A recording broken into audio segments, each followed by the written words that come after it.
And on the upper right, in the blue, he's for Dragon Kites Gaming. It's the Protoss player, Jieshi.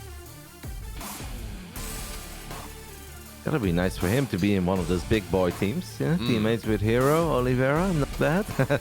In the bottom left side, we are looking at the main base over by lovely Zerg. He's happy and he believes in the Hydra like no other Zerg out there. This is MeoMaika.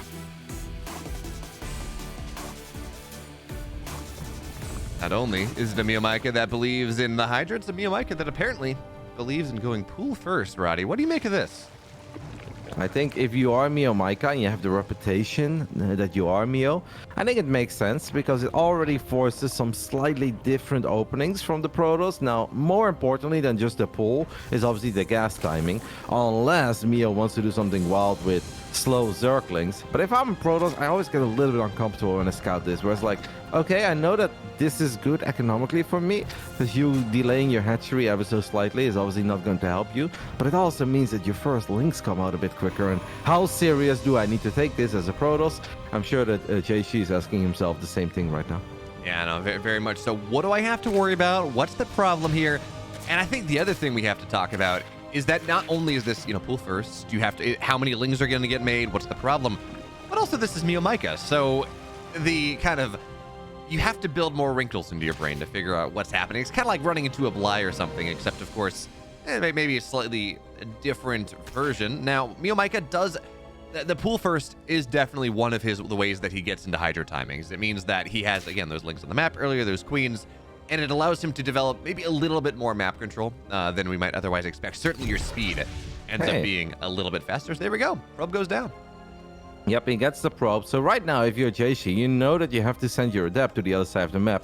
In a world where maybe he goes for an early Roach Warren. If it is a Roach Warren, you need to scout it, right? So you can build a battery, you can queue up a Void Ray or an Oracle very quickly, and you're going to be fine. But also sending out that adept is a bit scary because you know your opponent had a somewhat quicker pull, not ultra early. But now you're like, okay, even slow Zerglings in my natural would already be annoying. But Jieshi is still going to do what he's supposed to do, and that is just try to gather as much information as possible. Now we're all playing this up. We know that nothing crazy is happening because we've got the production tab and we can see that MeoMaika is just macroing up. But these are things that as a player you can't be certain of, as the adept makes it into the back of the main base, gets a drone already. So at this point Jieshi is probably feeling very good. A, he's not getting all in, and B, he gets a perfect scout off. That, I mean, there's an argument. Okay, well, the adept goes down. The queen gets it. I was going to say that there's an argument to be made that MeoMaika built too few lings. Generally, it's you build 4 lings to deal with an adept. That means that you will knock it down. That means that realistically it'll get 1 link, but it's kind of fine. So MeoMaika does cut a couple corners here against this early level adept harass, and we see him get punished by it, right? He does lose that drone. But look at this. Right, there's a Void Array out, 3 more gateways on the way, a Twilight as well. Roddy, what am I looking at here? Yeah, that's a good question. Could be a Void Ray into a bunch of adepts with Glaive, could be Void Rays into very quick charge. But it's also just, I think Jieshi worried about something weird that MeoMaika could still do. And Void Rays are just a little bit more reliable defensively than Oracles are, because Oracles can obviously run out of energy. And on top of that, the Void Rays can gun down the Overlords. And if the Overlords die, it can be a little bit harder for Meo to figure out that the follow-up is going to be a bunch of adepts with Resonating Glaive. We spoke about the love for the Hydra. Now, adepts with Glaive against Hydras, these fights are very funny, right? Because technically adepts are good against Zerglings and they're good against Hydras, but there are some moments where the adepts can be a bit overwhelmed and the amount of Zerglings and Hydras is a bit too much to deal with. It's honestly one of these fights that can go either way, and unit positioning is so important, who gets the better first engagement, as the timing of these links is quite nice, and at least the pylon got cancelled, the probe got picked off, but that is it. Now, I feel that Meo should have picked up on the fact like, hey, that's a decent amount of adepts. I'd be surprised if you wouldn't want to go Glaze while making that many adepts this early.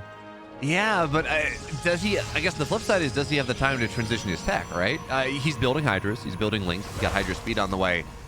But if you're going to drop a Roach Warren right now against this assumed 4-gate, Glaive Adept type of thing out of a Stargate opener, the Roach Warren's not going to be done by the time that Jieshi moves out. It's going to be done, after maybe the second round of Adepts comes Now, in. he doesn't want roaches. Yeah. He's a man who just wants to go Hydra Link Bane, which can be very good against Adepts. The problem is that the Baneling Nest is obviously only 40% done, and this is a lot of Adepts, right? Where if the Hydra numbers are low, it's not going to be good enough.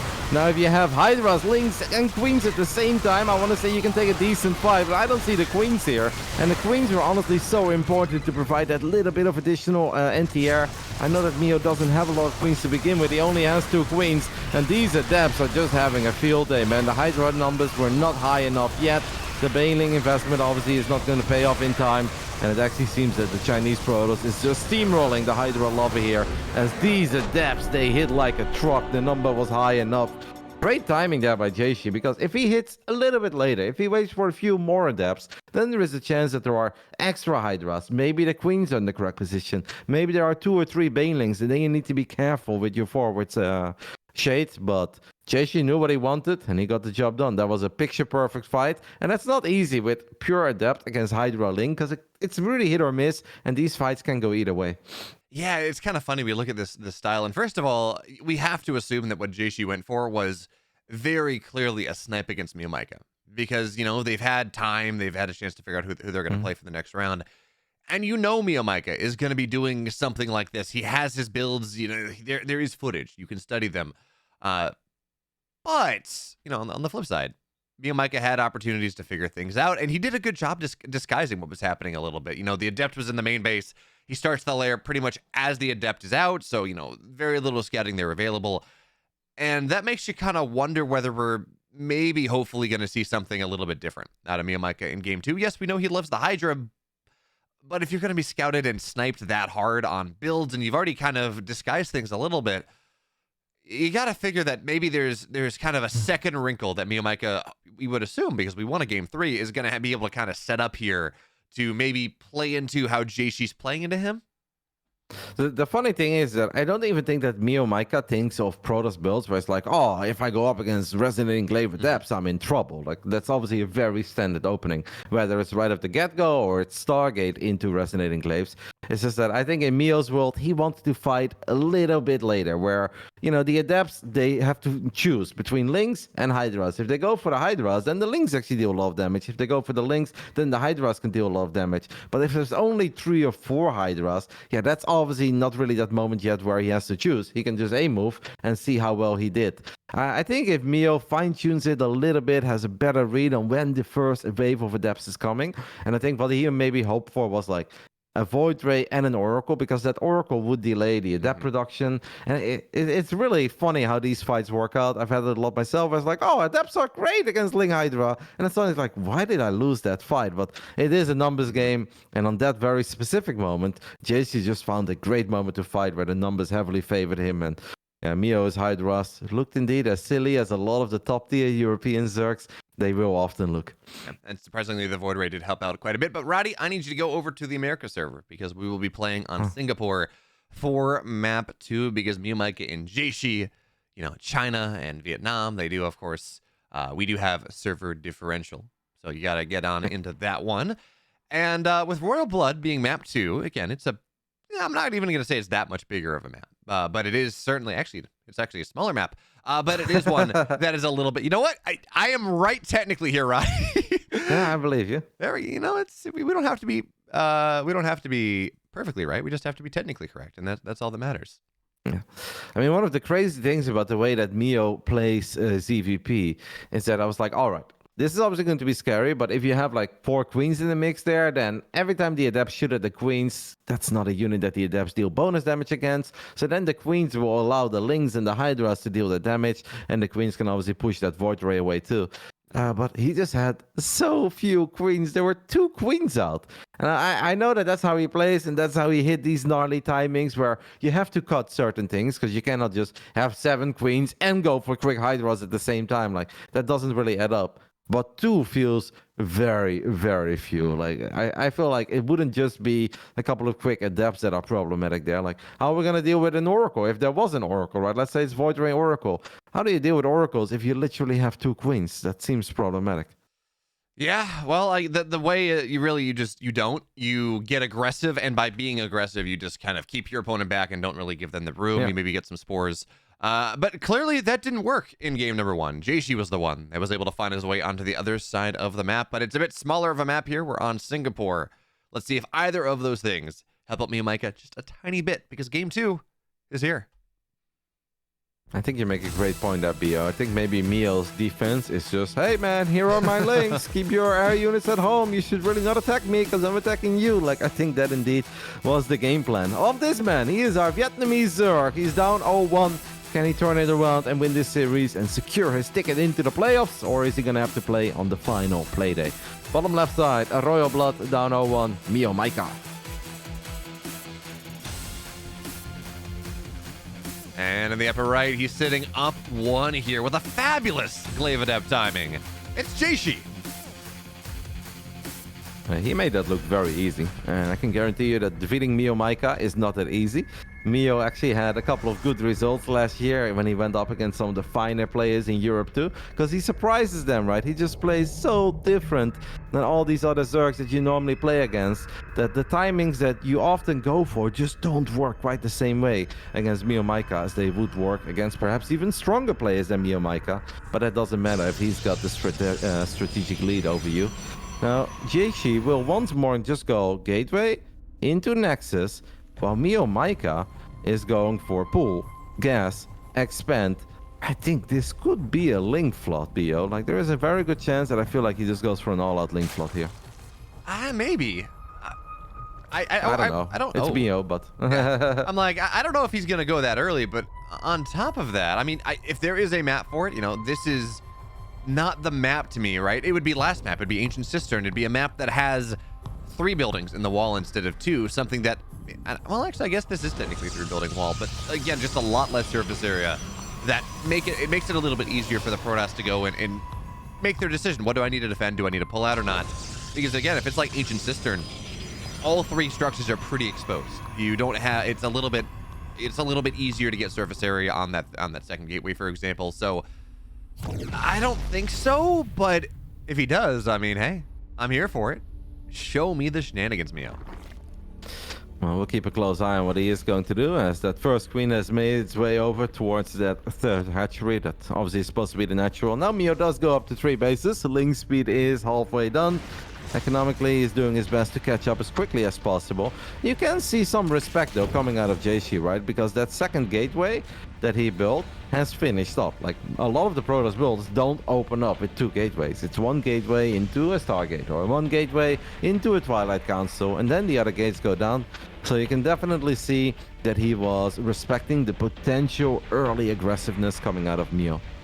Yeah, certainly. Or aggression. Yeah, and we have to assume that Mio is just going to be going for a Hydra time, or something lair-based, I guess. Better way to say that. Because he never pulled drones out of gas. You know, he got his speed, and now we're looking at 200 gas on the map here for Mio, which, you know, you might say, well, okay, Mio's just not a Cyril. He's not a Rainer. Maybe he's not mechanically quite there, but no, that's not the case. If Mio is banking gas, it is because Mio has a build that wants to bank gas, because there's kind of something on the way for him, and I am kind of surprised not to see the lair get started, actually, considering that we're almost at 300 gas right now, Roddy. Yeah, you and me both, mate. Like, that is it's hard to explain, right? Obviously, that's our job. We're gonna try to explain it to the best of our abilities, but this stuff is just very different. Well, there is a Baneling nest going down, so that could be an answer to our questions. Maybe that's why he's building up this much gas.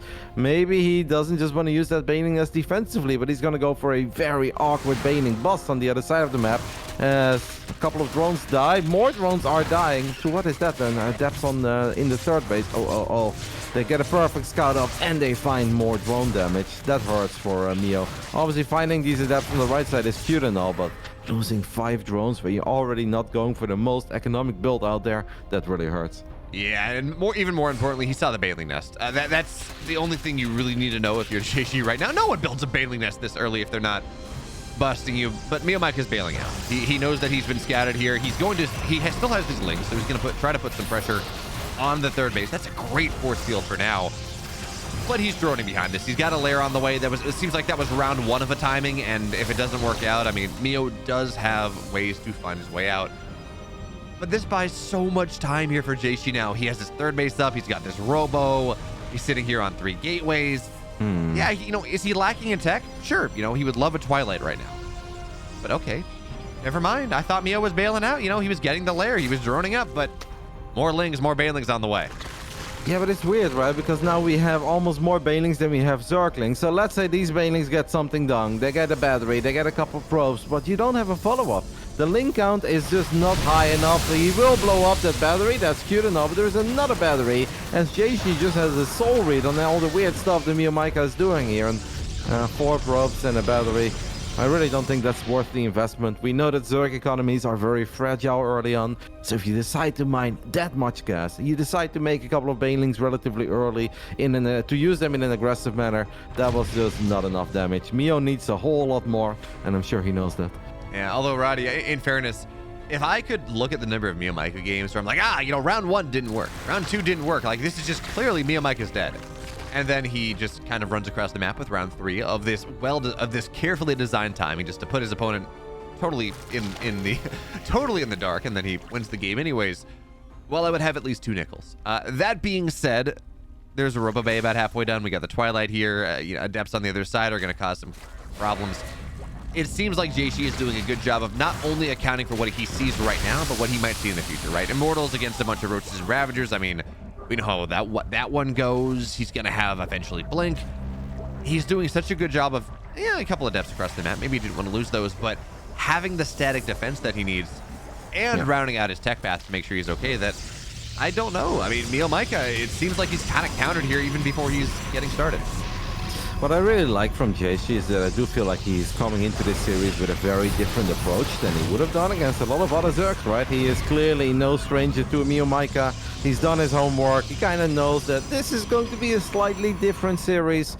And right now, I think he's making all the correct choices. I even really like the Colossus. Like, I know that Disruptors are great units too, and you can always land that big Nova, and you and I will go crazy at the same time. But I think if you have a bunch of Immortals, it's just so freaking nice to complement those Immortals with the Colossus. The Immortals, they'll take care of the Roaches. The Colossus, they are pretty decent against Ravages, especially with extended thermal lens. But more importantly, they will take care of the Lings and Banes. And that's the real problem maker often for heavy Immortal armies. I just think that our Chinese Protoss is making all the correct calls, and Meo is now going double Evo as well. He had +1 melee and Carapace on the way, cancels Carapace, goes for melee and missile attacks instead. I mean, it's MeoMaika in a way that it's all over the place, but it's also just not all over the place and heading in the right direction.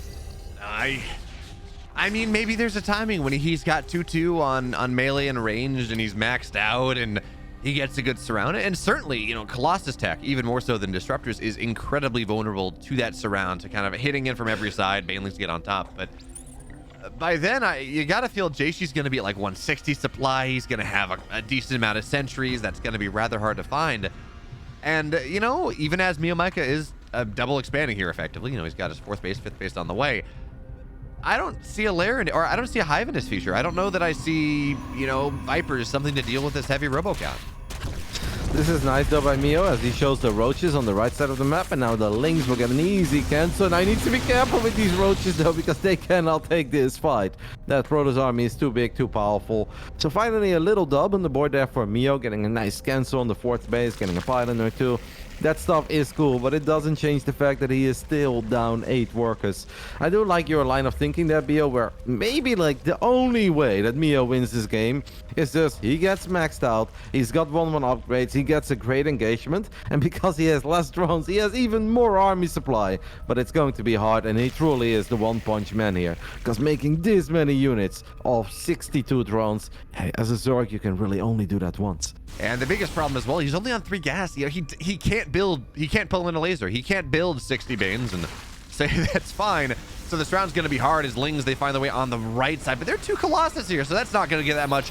But this is going to be his opportunity, his chance. Maybe Biles go down, kill the force fields. And let's see what he can get done. But there are Disruptors here now, too. So not only do you have Immortals to kill the Roaches, do not have Colossus to kill the Lings and the Banes, you got some Disruptors as well. So, you know, if the Colossus and the Roaches, or the Colossus and the Immortals, they don't kill things, well, the Disruptors, they seem pretty likely to.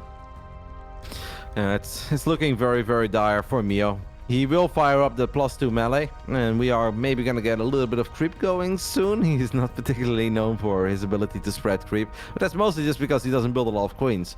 And obviously, you're going to use your queens to inject because you want to get a lot of units, especially if you're Meo. Yeah, I think at this point, it's not really up to MeoMaika to win this game anymore. I don't think he can realistically make a move that makes him win the game. But what you can still hope for is that your opponent makes a mistake. We're all human, and maybe Jieshi at one point just gets confused, and he's like, okay, maybe I should just move out. Maybe he does walk into the trap, right? Maybe he does get surrounded. I really don't think it's up to Meo anymore, but it's basically the ball is in Jieshi's corner. And now the question is, will he fumble, or will it be a touchdown, I believe? Yes, let's go for the touchdown. There we go. I just really want to see MeoMaika take more gas. I mean, I see a world where this composition works. Maybe a little less now as Archons get added in, but you know, you don't have as much anti-baneling as you might otherwise have. So moving in with 60 Banes, remember, of course, Banes are not light units, so Colossus don't kill them nearly as quickly. There is room where maybe something can happen. But when you're only on 3-4 gas, you just can't afford the baneling count that really MeoMaika is looking for. Is he builds 20 more roaches, you know, a bunch more lings. But at this point, what's stopping Jieshi from moving on the map? I mean, his army is... I mean, I guess the threat of this round is really the only thing holding him back. So he's just going to sit here. Says, MeoMaika, you know, kill yourself against me. That's great. I kind of like what Jieshi did. He's like, all right, let's just get an even bigger army, because the one way I can lose this, if I move out with 140, 150 supply, I get surrounded, and you just move me, and then you just go pedal to the metal and you try to end the game. Problem for Meo as well with his style is that even if he would have taken extra gases, he's got 62 drones, right? Imagine a world where he's got 4 gases up and running, or even 5. Then he would have 50 or 47 workers on minerals. Like, that's absolutely nothing for a late game, high levels EVP. Meo knows that he's got a very, very tough battle ahead of him as a couple of banelings exploded there to Lord knows what. This is it. We have +2 melee. We have the roach around. It is now or never for Meo. If there was ever a fight to win it, maybe this is the one. But I think this Protoss army is just way too big, way too powerful. I think Jieshi has just played a much better best of 3. Yeah, freaking lasers, man. But even more importantly, Jieshi holds on. He gets the scout. Absolutely